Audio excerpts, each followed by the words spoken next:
ሰላም እንዴት ናችሁ? ወደ ተወደዳችሁ የኢትዮ አርሰናል የዩቲዩብ ቻናላችን ቤተሰቦች በያላችሁበት የዓለም ዳርቻ ሁሉ አክብሮታዊ ሰላምታችን ይድረሳችሁ መልእክታችን ነው። ከኢትዮ አርሰናል የዩቲዩብ ቻናል ለሰዓቱ እናንተ ለማድረስ የመረጥናቸውን አጫጭር አርሰናላዊ ጉዳዮችን ከዚህ እንደሚከተለው ማስደመጣችንን አህዱ ብለን እንጀምራለን። በዛሬው የኢትዮ አርሰናል የዩቲዩብ ቻናል ስፖርታዊ ጉዳዮች መካከል ወደ እናንተ ስናደርስ እንግዲህ በዋነኛነት የምንመለከተው አርሰናል በቡድን ስብስብ ውስጥም የሚገኙ ተጫዋቾችን ኮንትራት ስለማራዘም ምን እየሰራ ይገኛል የሚሉ መረጃዎችም ተሰምተዋል።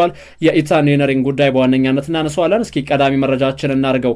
ኢታን ኒውነሪ በሰሜን ለንደን በአርሰናል ቤት እንግዲህ እጅግ በጣም የሚኬል አርቴታ ፕሮጀክት ዋነኛ ቁልፍ ተጫዋች ተደርገው ከሚወሰዱት መካከል አንደኛው ነው። ታዲያ በመድፈኞቹ ቤት እንግዲህ እስካሁን ምንም አይነት ንግግሮች ባይኖሩም እንኳን የኢታን ኒውነሪን ጉዳይ በተመለከተ አሁን አርሰናል እስከ 2030 ኮንትራቶችንም እንደዚሁ ሰጥቶ የቡድኑ ዋነኛ ተጫዋች አድርጎ እየተቆጣጠረ ተጫዋቹን ማቆየት ይፈልጋል። ለተጫዋቹ ፈላጊ ክለቦችም ይህንን መልእክት ማስተላለፉም ተገልጿል። ሚኬል አርቴታ እንግዲህ የተጫዋቹን እንቅስቃሴ በቀጣዮቹ ዓመታት የአርቴታ ቁልፍ ሚናነትን ይወጣሉ ተብሎ ከሚጠበቁ ተጫዋቾች መካከል አንደኛው ነው። እንደዚሁም ደግሞ ስኳድ ዴፕዛቸውንም ለማስፋት በሚያደርጉት እንቅስቃሴ ሱፐር ሚኬል አርቴታ የተጫዋቹን እንቅስቃሴ በፍጹም ለሽያጭ የሚቀርብ አይደለም ብለዋል። ነገር ግን ለሽያጭ የሚቀርብ ከሆነ የተጫዋቹን ጉዳይ ማለት ነው እሱን ፈልጎ የሚመጣ ቡድን ካለ ከ80 እስከ 100 ሚሊዮን አካባቢ የዝውውር ገንዘብን ማቅረብ እንዳለበትም ተገልጿል። ከዛ ውጪ ግን ተጫዋቹን በፍጹም ለመሸጥ ምንም አይነት ፍላጎት እንደሌላቸውም ነው የመረጃ ምንጮቻችን የሚያሳዩት።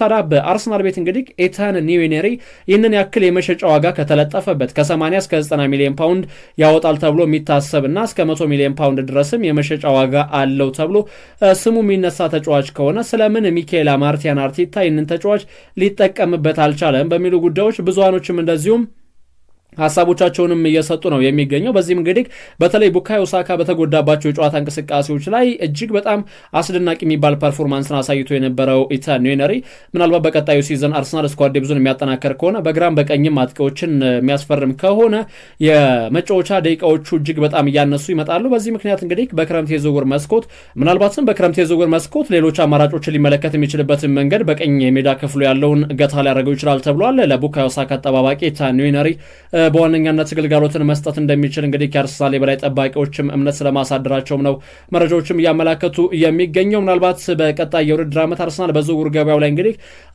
አርሰናል እኮ ተጫዋቾችን አያስፈርምም፣ ወደ ቡድን ስብስቡ አይቀላቀልም የሚል ስጋት አድሮባችሁ አንዳንዶቻችሁን እየተመለከትኩ ይገኛሉ። በእርግጥ ስጋታችሁ ግልጽ ነው፣ ምንም ጥያቄ የለውም። ባለፈው የውድድር ዓመት ላይ ሰርፕራይዝ አላችሁ ተብሎ በራሂም ሸኪል ስተርሊንግ ሰርፕራይዝ እንዳደረጉን ይታወቃል። እንግዲህ ከአንዳንድ ሰርፕራይዝ ጥሩ መጥፎም አለ፣ እውነት ነው። ግን ደግሞ በዚህ የክረምት የዝውውር መስኮት የአርሰናል እግር ኳስ ክለብ የበላይ ጠባቂዎች እንደው አንገታቸው ላይ ገመድ አስገባት ካልፈለጉ በስተቀር በፍጹም እኔ በክረምት የዝውውር መስኮት ላይ አጥቂ በተለይ ይህ ጥም ቆራጭ የሚባል አጥቂን ሳያስፈርሙ ይጨርሳሉ የሚል እምነት የለኝም። ውድ አድማጮች፣ ለዚህም ነው እንግዲህ ከአጥቂዎች ጋር ተያይዞ በጣም ዝርዝር የዝውውር መረጃዎችን እያካፈልኳቸው የምገኘውና ምናልባት በቀጣይ ክረምት የዝውውር መስኮት ላይ እንግዲህ ሲጀመር አሁንም ቢሆን ክለቡን ለማጠናከር ረዥም ርቀቶችን ይጓዛሉ። ለምሳሌ ታማኝ የሚባሉ የመረጃ ምንጮችን እስኪ አገላብጭ ያገኘሁትን ዜና ልንገራቸው። ፍሎሪያን ፕሌተንበርግ ከስካይ ስፖርት እንግዲህ አንድ ያጋራው መረጃ አለ ስለ ሮድሪጎ በሪያል ማድሪድ ቤት እንግዲህ ያለው ቆይታ እንዲጠናቀቅ የሚፈልግ ከሆነ ተጫዋቹ 10 ሚሊዮን ዩሮ የተጣራ ደሞዝን ይፈልጋል። ይህንም ደሞዝ እንግዲህ በአርሰናል ቤት ደግሞ ከፍተኛ ተከፋይ ከሚባሉ ተጫዋቾች መካከል አንደኛው ተጫዋች እንዲሆን ያግዘዋል። ማን?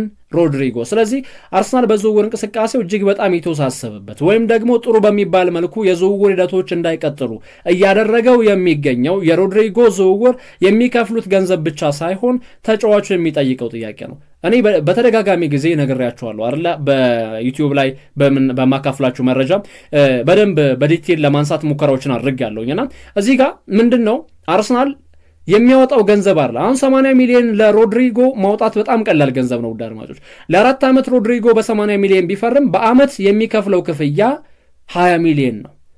20 ሚሊዮኑን በ4 ዓመት ታባዙ 80 ሚሊዮን ነው የሚመጣው። ይሄ ራሱን የቻለ የአከፋፈል ዘዴዎች አሉት። ነገር ግን ደሞዙ ነው በዋነኛነት የሚነሳው። ለምሳሌ ሮድሪጎ በ5 ዓመት ኮንትራት ወደ አርሰናል በ80 ሚሊዮን ቢፈርም በ5 ዓመታት ቆይታው ውስጥ 50 ሚሊዮን ዩሮ የተጣራ ደሞዝን ያገኛል። ከዛ እንደገና ደግሞ ለተጫዋቹ ዝውውር የሚከፈለው በ4 ዓመት በ5 ዓመት ተከፍሎ የሚያልቀው 80 ሚሊዮን ዩሮ በአጠቃላይ 140 ሚሊዮን ዩሮ ቀጣይ 5 ዓመታት ግልጋሎት የሚሰጥ ከሆነ ለአንድ ተጫዋች የሚከፈል ገንዘብ ነው። እነዚህ ሂሳቦችን ስትሰሩ ነው ከባድ የሚያደርገው የዝውውር እንቅስቃሴዎችን። ለዚህም ነው የአርሰናል እግር ኳስ ክለብ የበላይ ጠባቂዎች ምናልባትም የሮድሪጎ የዝውውር እንቅስቃሴ ላይሳካ ይችላል የሚል እምነት እንዲያደርባቸው ያደረጉት። ከዚህ በፊት ላይ ተመሳሳይ አይነት የዝውውር ጥያቄዎች ጭምጭምታዎች ተነስተው ለምሳሌ ባለፈው ክረምት የዝውውር መስኮት ላይ ኦሊ ዋትኪንስ በዝውውር መስኮቱ መጨረሻ የአርሰናል ንብረት ይሆናል የሚሉ መረጃዎችን በደንብ ሲሰሙ ቆይታ ከተደረገ በኋላ መጨረሻ ላይ ግን ኦሊ ዋትኪንስን ማስፈረም ሳይችሉ ያውም ደግሞ 30 እና 40 ሚሊዮን ፓውንዶችን አልከፍልም ብለው እውነት ነው እነ ስታን ክሮንኬ እጃቸው ኪሳቸው ላይ መግባት የማይችል ሰዎች እንደሆኑ ከአንድም 2-3 ጊዜ በተደጋጋሚ ጊዜ ተመልክተናል።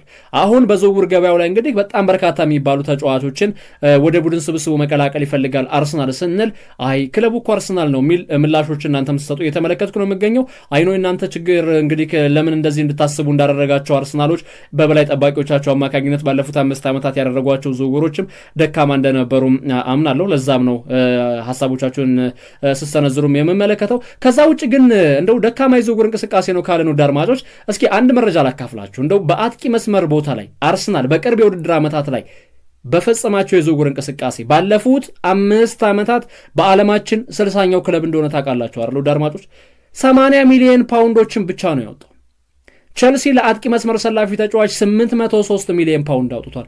ማንቸስተር ዩናይትድ 447 ሚሊዮን ፓውንድ ይቀጥላል። እንደዚህ እያለ ስቲል ሊድስ ዩናይትድ በሻምፒዮንሺፕ የሚሳተፈው ሊድስ ዩናይትድ 222 ሚሊዮን ፓውንዶችን አውጥቷል። እነዚህ ክለቦችን መለስ ብላችሁ ተመልከቱ። አስቶን ቪላ 292 ሚሊዮን ፓውንዶችን አውጥቷል። አርሰናል ግን ባለፉት 5 ዓመታት ከ2020 ጀምሮ 80 ሚሊዮን ፓውንዶችን ብቻ ለአጥቂ መስመር ሰላፊዎች ማውጣት የቻለው። ይሄ ለእናንተ እንግዲህ ምን ማለት እንደሆነ አይኖ በጣም ከልባችሁ አርሰናልን ለምትደግፉ ለምትወዱ ሰዎች የራስ ምታትን የሚፈጥር ባለሀብት ነው ያለው በአርሰናል ቤት ውስጥ። አሁንም የተሰሙ የሚገኙ ዘገባዎች እንደሚያመላክቱት ከሆነ የአርሰናል እግር ኳስ ክለብ በአጥቂ ቦታ ላይ የሚያስፈርመውን ተጫዋች ኦሬዲ መርጦ ጨርሷል። የሚኬል አርቴታ ምርጫ ታውቋል። አሁንም ምንጬን ደጋግሜ እነግራችኋለሁ። ፍሎሪያን ፒለተንበርግ ይዞት የወጣው ዘገባ እንደሚያሳየው ከሆነ አርሰናል 80 ሚሊዮን ዩሮ የውል ማፍረሻ የተለጠፈበትን ተጫዋች ቤንጃሚን ሼሽኮን ወደ ቡድን ስብስቡ ለመቀላቀል በሚደረገው እንቅስቃሴ ድርድሮችን ጀምሯል የሚል ዘገባ ተሰምቷል። የአርቢ ላይፕዚግ ስፖርቲንግ ዳይሬክተር ማርሴል ሻፊር ከአንድሪያ ቤርታ ጋር ከተነጋገሩ በኋላ እንግዲህ አርሰናል አሁንም ከቪክተር ጆኬሬሽ በላይ እንግዲህ የቤንጃሚን ሴስኮን ዝውውር ለማጠናቀቅ ሂደቶችን የተከተሉ ይገኛሉ። ሌሎች አጥቂዎችን የተከታተለ ቢሆንም ቤንጃሚን ሴስኮን ለማስፈረም የሚደረገው ጥረት ግን እውነተኛና ሚኬል አርቴታም የሴስኮ ትልቅ አድናቂ ብሎም ደግሞ የተጫዋቹ እንቅስቃሴን የሚወዱ በዛ ላይ ወጣት ነው። ከዛም ማለፍ ሲል ደግሞ ለማርኪንግ የሚሆን ከኋላ ኳስን በቢውልዳፕ መስርቶ ለሚወጣ ቡድን ወሳኝ የሚባል ግልጋሎትን የሚሰጥ ተጫዋች ነው። ይህንን ተጫዋች ወደ ቡድን ስብስባቸው ሱፐር ሚኬል አማርቲያን አርቴታ መቀላቀል ይፈልጋሉ። አሁን ደግሞ አንድሪያ ቤርታ ይህንን ጉዳይ በተመለከተ ድርድሮችን ጀምሯል። ከዚህ በፊት እንግዲህ ቪክተር ጆኬሬሽን ነበር አይደል የአርሰናል እግር ኳስ ክለብ በዋነኛነት እንግዲህ በዝውውር ኢላማ ውስጥ አስገብቶ ሲደራደር የነበረው። ከዛ ውጭ ግን አሁን ከቤንጃሚን ሴስኮ ጋር ጥርቅ የሚባል ንግግሮችን እያደረጉ ይገኛሉ። እንደሚታወቀው ቤንጃሚን ሴስኮ የሚኬል አርቴታ ምርጫ እንደሆነ ከዚህ በፊት በሰራሁላችሁ መረጃ አንስቼ ነበር።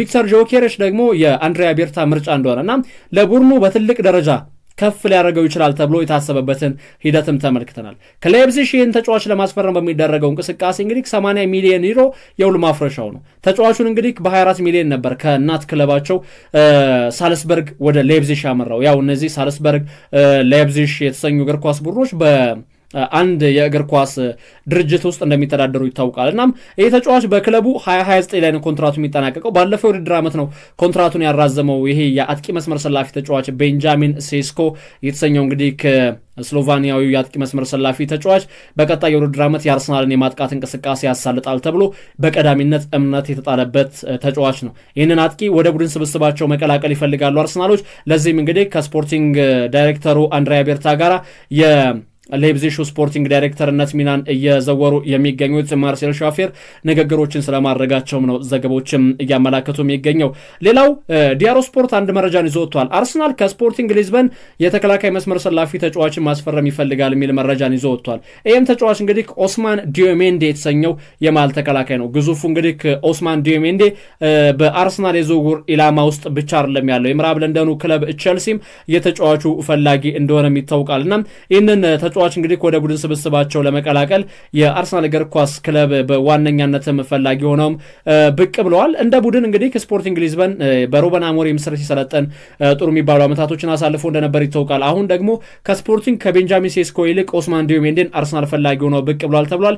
በመከላከል ዞኑ ላይ እንግዲህ ጥሩ የሚባል ጠንካራ የመከላከል ዞን እንዲኖረው አበክረው እየሰራ የሚገኘው አርሰናል ይህንን ተጫዋችም እየተከታተሉት ይገኛሉ። ነገር ግን እየተከታተሉት ይገኛሉ ማለት ተጫዋቹን ያስፈርሙታል ማለትም አይደለም ውድ አድማጮች። ስለዚህ በዝውውር ኢላማቸው ውስጥ ማስገብተውታል። ሌላው የቶማስ ቱዌል ቡድን የእንግሊዝ ብሔራዊ ቡድን ቤንጃሚን ዋይትን እንግዲህ ከብሔራዊ ቡድን ስብስቡ ውስጥ እንግዲህ ሳያካትተው ቀርቷል። በዚህም እንግዲህ የእንግሊዝ ብሔራዊ ቡድን አሰልጣኝ ቶማስ ቱዌል አስቴቱን ሰጥቶ ነበረ። በሚያስደንቅ መልኩ አለ ቤንጃሚን ዋይት ትልቅ እድገትን አሳይቷል። ነገር ግን ከእርሱ ጋር ንግግሮችን አደረገን፣ ተወያየን፣ ረዘም ያለ ሰዓታቶችንም ወሰድን። አሁን ጊዜው እንዳልሆነ ወደ እንግሊዝ ብሔራዊ ቡድን የሚመለስበት ጊዜው እንዳልሆነ ወስኗል።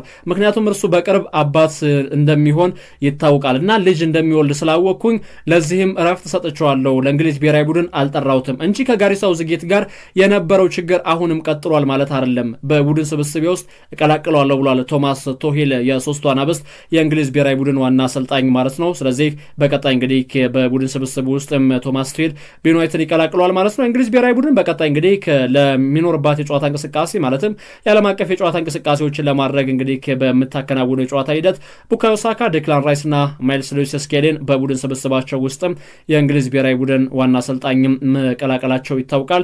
ነገር ግን ቀደም ሲል የነገርኳችሁ ቶማስ ቱዌል ለቤንጃሚን ዋይት ጥሪ እንዳላደረጉ ነበር የሰማ ነው። ከዚህ ጋር ተያይዞ ብዙ የመረጃ ምንጮችንም ሳገላብጥ ያገኘሁት ቤንጃሚን ዋይት እንግዲህ የልጅ አባት ሊሆን ስለተቃረበ ነው የሚል መረጃን ተነስቷል። ቤንጃሚን ዋይት ስለ ኤታን ዌነሪ አስቴት በሰጠበት ወቅት እንግዲህ በስልጠና መርሃ ግብራችን ላይ የሚያሳያቸው እንቅስቃሴዎች ከክለባችን ምርጡ ተጫዋቾች አንደኛው እንደሆነ ያሳያል። በቡድናችን ውስጥ እንግዲህ ምናልባት እኔ በ18 ዓመቴ ከ18 ዓመት በታች ቡድን እየተጫወትኩኝ ይህንን ያክል ማድረግ እንዳልቻልኩኝ በደንብ አውቃለሁኝ እና ኢታን ዌነሪ በደንብ የሚያሳየው እንቅስቃሴ እንደዚሁም በሜዳ ላይ የሚያደርጋቸው ተጋድሎች አስገራሚ ነው። በኢታን ዌነሪ ቦታ መገኘት እንግዲህ ምናልባት አስደናቂ ነው። እሱ ወይም ደግሞ እድገቱ በጣም ጥሩ ነው። ምናልባት በየቀኑ እንግዲህ ምርጡ ስልጠናችንን የሚከውን ወይም ደግሞ የቴክኒካል ደረጃዎቹ ምጥ በሚባል ደረጃ ከፍ እያደረገ የሚገኝ ተጫዋች በቡድን ስብስባችን ውስጥ አለ። ይህም ተጫዋች እንግዲህ ወጣቱ እንደዚሁም የ18 ዓመቱ ኢታን ዌነሪ ነው የሚል አስተያየቱን ሰጥቷል። ስለ ሉዊስ ስኬሊ ሀሳቡን ሰጥቶ ነበር። እሱ እኮ ሜዳ ላይ በሚያደርጋቸው እንቅስቃሴ ከገመገማችሁት ጭራቅ የሆነ ተጫዋች ነው፣ ገዳይ የሚባል ተጫዋች ነው። ሜዳ ላይ ፍጹም ትህትና የማያሳይ ለተቃራኒ ቡድን ምህረት የለሽ የሚባል ትህትና የማያሳይ ማለት እንግዲህ ምንድነው ሜዳ ላይ ለተቃራኒ ቡድን የሚለማመጥ ተጫዋች አይደለም። ማድረግ የሚጠበቅበትን ነገር በደንብ የሚያደርግ ተጫዋች ነው የሚል አስተያየቱን የሰጠበትም ጉዳይ አለ። ብዙሃኖችም ይህንን ጉዳይ እንግዲህ እየተቀባበሉት ነው የሚገኘው። ሌላው የአንድሪያ ቤርታ ረዳት ሆኖ እንግዲህ ይሰራል ተብሎ ተጠብቀው የነበረው የአርሰናል ስፖርቲንግ ዳይሬክተር ምክትል ሆኖ የነበረው ከዚህ በፊትም ክለብ ውስጥ ረዥም ቆይታን ያደረገው ጄሰን አይቶን በክረምት እንግዲህ ክለቡንም ይለቃል ተብሏል። ሳም ሞክቤል ይህንን ጉዳይ አረጋግጦታል። በዚህም እንግዲህ አንድሪያ ቤርታ በብቸኝነት የአርሰናል ስፖርቲንግ ዳይሬክተርነት ሚናን የሚዘውሩ ይሆናል። በቀጣይ እንግዲህ ቡድኑን ለማጠናከር በሚደረጉ እንቅስቃሴዎች ማለት ነው።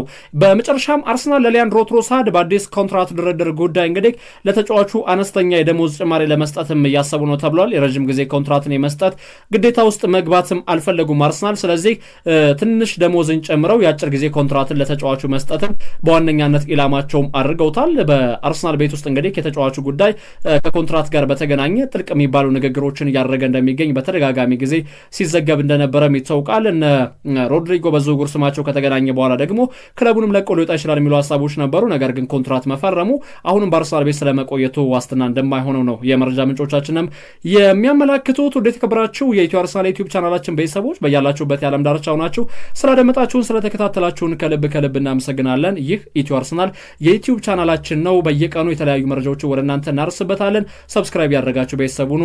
በዛሬው መረጃችን እንግዲህ ያደመጣችኋቸውን ጉዳዮች አካፈልናችሁ። መልካም ጊዜ ተመኘው።